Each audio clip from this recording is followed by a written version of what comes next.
देखिए, आज बिहार दर्शन एक ऐसे विषय पे आप लोगों के बीच प्रकाश डालना चाहता है। एक ऐसे विषय पे चर्चा करना चाहता है जो आप जानते हैं कि नेत्रहीन लोग जो हैं उनके भगवान छोड़कर वो इंसान के शक्ल में तो नज़र आते हैं, लेकिन कहीं ना कहीं भगवान के भेजे हुए वो लोग हैं जो नेत्रहीन होते हैं, जिनकी दुनिया बिल्कुल अंधेरी सी लगती है।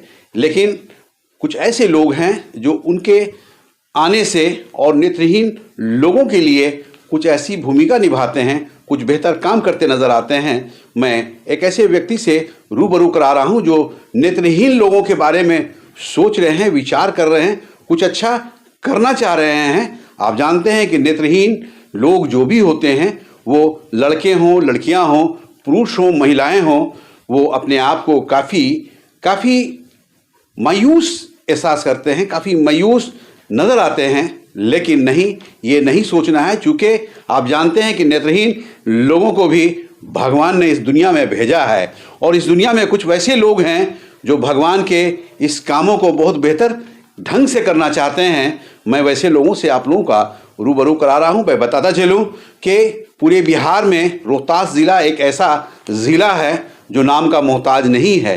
काफ़ी अच्छे लोग इस शहर का नाम रोशन पूरे देश में नहीं, विदेशों में भी कर चुके हैं। मैं कुछ वैसे लोगों का भी नाम आप लोगों को बताऊंगा, लेकिन उसके पहले मैं ये बता दूं कि रोहतास, कैमूर और औरंगाबाद ज़िले में ये 3 ज़िला मिलाकर नेत्रहीन स्कूल एक है, नेत्रहीन आवासीय विद्यालय है जो चला रहे हैं और नेत्रहीन लोगों को अपने स्कूल में रखकर वैसा पाठ देना चाह रहे हैं जो अपने आप को ये नहीं समझ पाए कि मैं भगवान ने भेजा है इस दुनिया में, जो नेत्रहीन को भी ये एहसास नहीं होने दे रहा है कि आपके लिए इस दुनिया में कोई है नहीं। लेकिन मैं ये बता दूं कि यहाँ रोहतास ज़िला के सासाराम ज़िला मुख्यालय में से हटकर एक गांव है जगदवंडी, जो विश्रामपुर में पड़ता है। वहाँ पे एक स्कूल है, ललन सिंह सैफरो नेत्रहीन आवासीय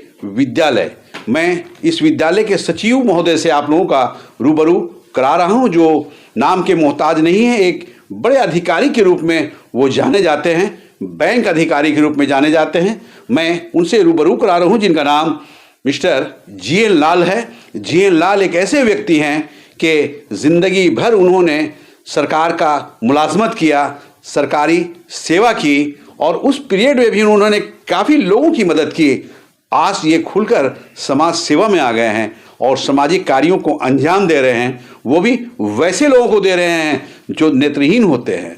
वैसे लोगों को बेहतर करने के लिए, वैसे लोगों को समाज में अच्छा करने के लिए उन्होंने एक बीड़ा उठा रखा है और एक आवासीय विद्यालय वो खोल रखे हैं। और खोलने का मकसद उनका ये है कि नेत्रहीन को भी इस देश का एक बेहतर अंग बनाया जाए और इस देश का एक ऐसा रीढ़ बनाया जाए कि कभी वो लोग ये नहीं समझें कि मैं इससे देश में कुछ कर नहीं सकता। कुछ करने के लिए नेत्रहीन जो लोग हैं उनके लिए मिस्टर लाल ने एक बीड़ा उठाया है, आवासीय विद्यालय खोल रखे हैं ताकि नेत्रहीन के लोगों को कुछ बताया जाए, कुछ सिखाया जाए, कुछ अच्छा कराया जाए। उनसे मैं रूबरू करा रहा हूँ, सचिव महोदय से मैं रूबरू करा रहा हूँ। क्या उनकी सोच है, नेत्रहीन विद्यालय आपने क्यों खोल रखा है, क्या आप चाहते हैं, क्या लक्ष्य है, क्या एम है, मैं उनकी ज़ुबानी आप लोगों को। मिस्टर जीएन लाल हैं जो सचिव हैं, नेत्रहीन विद्यालय की ये सचिव हैं। मैं इनसे आप लोगों का रूबरू करा चुका हूँ। सर, हम लोग बिहार दर्शन से हैं। बिहार दर्शन की टीम आपका स्वागत करता है। मैं बिहार दर्शन टीम के सभी कर्मचारी, संस्थापक को हार्दिक दिल से अभिनंदन करते हैं, स्वागत करते हैं। मेरा पहला प्रश्न है आपसे कि आप बैंक के अफसर थे, तो बैंक के अफसर होने के बाद भी आप एक नेत्रहीन के लिए आवासीय विद्यालय खोले। क्या आपकी सोच है, क्या लक्ष्य है, क्यों खोले हैं आप? देखिए, पहले तो मैं परिचय अपना दूंगा कि मैं भारतीय स्टेट बैंक के एक सीनियर मैनेजर के रूप में 40 साल काम करने के बाद जब रिटायर हुए तो घर पर आने का मौका मिला।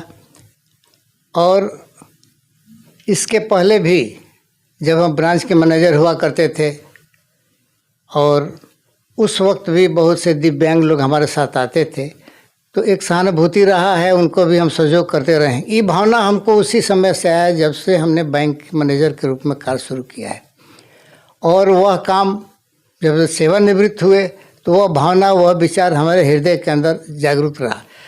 कोई ऐसा परिस्थिति नहीं रहा, आर्थिक परिस्थिति नहीं रहा कि उससे हम बाधित हों, क्योंकि हम स्वयं अधिकारी थे, हमारी पत्नी भी अधिकारी थी, हमारे एक लड़के जज हैं, एक लड़के एसडीओ हैं, एक लड़के साइंटिस्ट हैं और 2 बेटी हैं, दोनों विदेश में हैं। सारे हम लोग सुखी संपन्न परिवार के हैं, कभी ऐसा महसूस नहीं हुआ। लेकिन ये भावना हमारे दिल में खटकता रहा कि हमने तो अपना जीवन बैंकिंग सेवा के लिए दिया है, वही एक समाज सेवा है।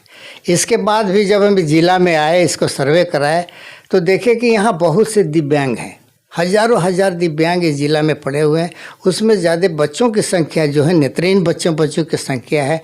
उन पर हमने जो सर्वे किया तो करीब करीब 5000 दिव्यांग ना कि हम लोग तो सब सेवा किए, सारी समाज के वर्ग को सेवा किए, लेकिन इन दिव्यांगों के लिए हमने सेवा नहीं किया। इसके लिए क्या करना चाहिए? इस संदर्भ में हमने यहाँ बुद्धिजीवियों से, धर्मावलंबियों से, नेतागण से, साथियों से, परिवार से सलाह लिया कि यह कार्य होना चाहिए और जिला स्तर पर होना चाहिए।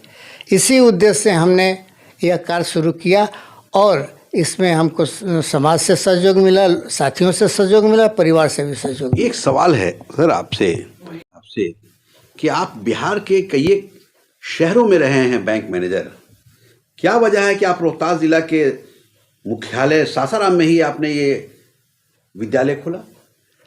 देखिए, चूँकि सासाराम से ही हम लोग का बेसिक संबंध शुरू से रहा है। पढ़ाई लिखाई यहीं कॉलेज से हुआ, शिक्षा यहीं से हुआ और यहीं से हम लोग का नौकरी भी हुआ। तो प्रायोरिटी हमारा रहा कि हम लोग सासाराम को विकास के लिए, सासाराम के लिए कुछ करें। यही नहीं, हम लोग जब बाहर पोस्टिंग थे, दूसरे ज़िले में भी थे, प्रदेश में भी थे, और उस समय भी अपने ज़िला के लिए हमेशा सोच बना रहा कि जो कमज़ोर वर्ग हैं, दिव्यांग हैं, उनको हम कुछ कर सकें। इसी उद्देश्य से हमने यह कार्य इस ज़िला में शुरू किया है। देखिए, इनका कहना है, ये कहा जाता है कि शहर से प्रेम, रहने को तो ये पूरे प्रदेश के हर शहरों में रहे हैं, लेकिन इनको सासाराम से ऐसा प्रेम रहा है कि ये अपने सर्विस पीरियड में भी सासाराम के लोगों के बारे में सोचा, समझा और कुछ बेहतर करना चाहा। आज ये सासाराम के ही नहीं बल्कि रोहतास ज़िला, कैमूर ज़िला और औरंगाबाद ज़िला के वैसे लोगों के लिए ये सेवा के लिए आगे बढ़ चुके हैं जो नेत्रहीन हैं, और नेत्रहीन लोगों के लिए इन्होंने एक आवासीय विद्यालय खोल रखा है जिसका नाम ललन सिंह सैफरो नेत्रहीन आवासीय विद्यालय है। ये विश्रामपुर में पड़ता है, जगदवंडी एक गांव है, वहाँ पे ये स्कूल बना है और वैसे लोगों के लिए उस स्कूल में जगह दी गई है जो नेत्रहीन हैं, जो देख नहीं पाते हैं, जो आगे उनको कुछ करने के लिए सहारा की ज़रूरत है। तो एक सहारा के रूप में ये जीएन लाल जो सचिव हैं, ये आगे बढ़ चुके हैं, काफ़ी आगे कदम बढ़ा चुके हैं, क्योंकि नेत्रहीन लोगों के लिए सेवा करना है, उनको बेहतर करना है, और अगर वो बेहतर हो जाते हैं तो निश्चित तौर पे इस देश के वो लोग अंग हैं, और अंग अगर हैं तो देश की मजबूती के लिए वैसे लोगों को भी मजबूत करने की इन्होंने बीड़ा उठाया है। आगे भी मैं आप लोगों से इनसे कुछ पूछूंगा, ये बताएंगे, आप लोग जानेंगे, आप लोग देखेंगे। मैं आपको लाइव करा रहा हूं, मैं दिखा रहा हूं, बता रहा हूं कि ललन सिंह सैफरो नेत्रहीन आवासीय विद्यालय की क्या खूबियां हैं, और अगर वो खूबी है तो उसको अच्छाई करने के लिए, बेहतर करने के लिए स्कूल के सचिव जीएन लाल किस तरह कर रहे हैं। अच्छा सर, एक चीज़ ये बताइए कि ये स्कूल आप जो बनाए, ये कितना वर्ष हुआ? देखिए, ज़मीन का पहले तो प्रॉब्लम था, बहुत समस्या था इस जिला में, क्योंकि घनी आबादी है और काफ़ी महंगा ज़मीन है, इसको देने के लिए कोई तैयार नहीं था। लेकिन हम लोग बहुत प्रयास किए, बहुत 3 साल लगातार ज़मीन खोजने में हमको लग गया, और तब जाकर एक मुखिया जी जो हैं, धर्मेंद्र सिंह मुखिया, जगदवंडी के, रामपुर पंचायत, प्रखंड सासाराम, उन्होंने अपने पिताजी के नाम पर हम लोग को नाम को स्टार्ट की। ज़मीन खोजने में हमको 2 साल लग गया, कोई ज़मीन नहीं देता था इस काम के लिए।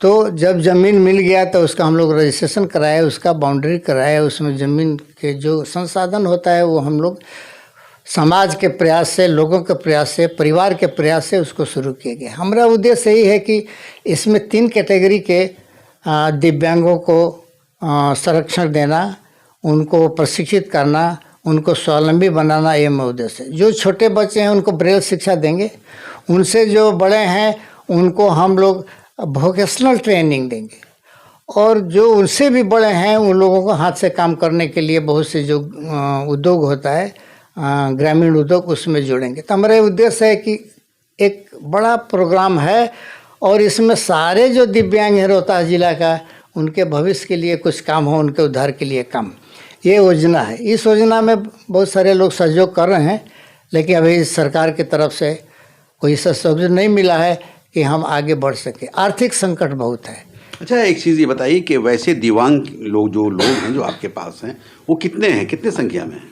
देखिए, हमारे यहाँ 130 का रजिस्ट्रेशन है बच्चों का, उसमें हर तरह के दिव्यांग हैं, लेकिन इनकी संख्या करीब हमारे ज़िला में 10,000 है, जिसमें आपको हम बताया कि 3 साल से लेकर 18 तक के जो बच्चे हैं दिव्यांग हैं 5,710 हैं, और 3560 19 साल से 40 साल की उम्र के हैं।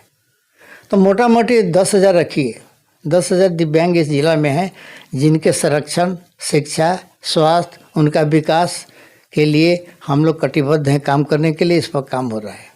तो ये इस तरह का विद्यालय और भी कितना है ज़िला में?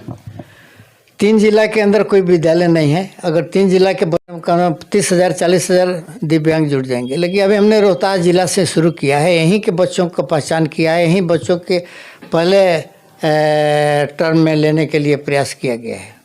देखिए, जी लाल हैं, सचिव हैं ये, और इनका कहना है कि बहुत सारे रेशियो हैं। अगर मैं रोहतास, कैमूर और औरंगाबाद ज़िला को जोड़ दूं तो 30-40 हज़ार दिव्यांग बच्चे आ जाएंगे। लेकिन अभी चूँकि मैंने शुरू किया है रोहतास ज़िला, जहाँ पे भी काफ़ी ब्लाइंड बच्चे काफ़ी संख्या में हैं। जैसा ये बता रहे हैं कि हमारे पास लगभग 5,000 से भी ज़्यादा 3 साल से 18 साल के बच्चे, वैसे बच्चे का रजिस्ट्रेशन हमारे पास है जो दिव्यांग हैं, जो ब्लाइंड हैं।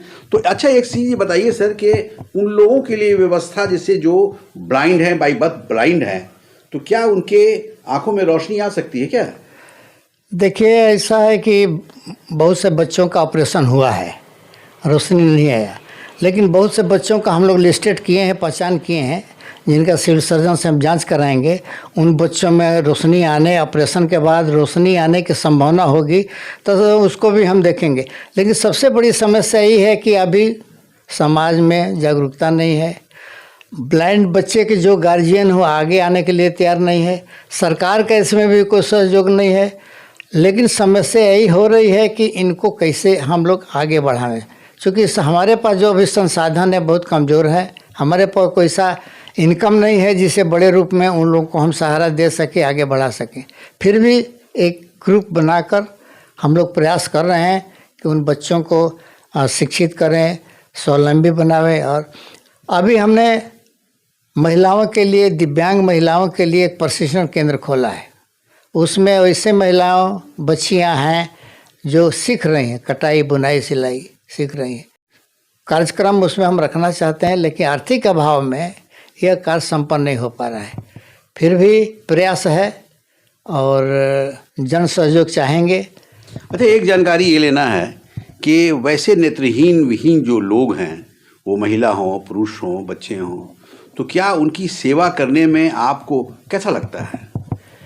देखिए, आपकी समाज का एक प्रवृत्ति है कि पहले अंधे, लंगड़े, लूले, बहरे, जिसको हम लोग बोलते हैं दिव्यांग, पहले सबका कर्म धर्म या जो कहिए पहले उसी तरफ जाता है। लोग कहते हैं क्या भाई, पहले अंधे को दीजिए, कुछ दिव्यांग को दीजिए, उनके प्रति जाता है सहानुभूति है, समाज का है, एक सही चीज़ है। एक दिव्यांग बच्चे हैं वो, उनके लिए हम लोग प्रयत्नशील हैं, काम कर रहे हैं। लेकिन अर्थाभाव है, समाज का उतना कोऑपरेशन नहीं मिल रहा है, सरकार से कोई सहयोग नहीं मिल रहा है, लेकिन उद्देश्य बहुत आगे है और इसमें भविष्य उन लोग का निश्चित है। देखिए, ये सचिव हैं, जीएन लाल नाम है इनका। आप देख रहे हैं कि कितना प्यारा नाम है, और कहीं ना कहीं इन्होंने जो बीड़ा उठाया है, जो सेवा भाव से समाज के हित के लिए आगे आए हैं। मैं आपको बता दूं कि नेत्रहीन बच्चों एवं बच्चियों की चीत्कार जीवन में रोशनी की करे पुकार, इस डायलॉग के साथ इससे बातों को लेकर आप लोगों को आने की ज़रूरत है, आगे आने की ज़रूरत है। और समाज के वैसे तबके के लोगों से ये अपील भी कर रहे हैं, ये कह भी रहे हैं कि आप लोग आगे आएँ, बढ़ें और वैसे लोगों की मदद करें जो नेत्रहीन हैं और उनके आँखों में प्रकाश देने का काम करें। तो प्रकाश कैसे होगा? अगर उन लोगों को ट्रेनिंग देकर, उन लोगों को कुछ बेहतर कर अगर समाज के बराबर में लाया जाए, समाज के लिए खड़ा कराया जाए, अगर उन लोगों को शिक्षित किया जाए और समाज हित में काम किया जाए, तो निश्चित तौर पे वैसे लोग भी आप लोगों को दुआएं देंगे, आशीर्वाद देंगे, और दुनिया में भी आपको अच्छा लगेगा और भगवान भी खुश होंगे कि मैंने जिस व्यक्ति को नेत्रहीन भेजा है, आज समाज के लोग उनके साथ खड़े हैं, जुड़े हैं और जुड़कर वैसे जगह पे भेजना चाह रहे हैं जो समाज के लिए एक बेहतर पैगाम दे सकते हैं। बिहार दर्शन से असलम परवेज़।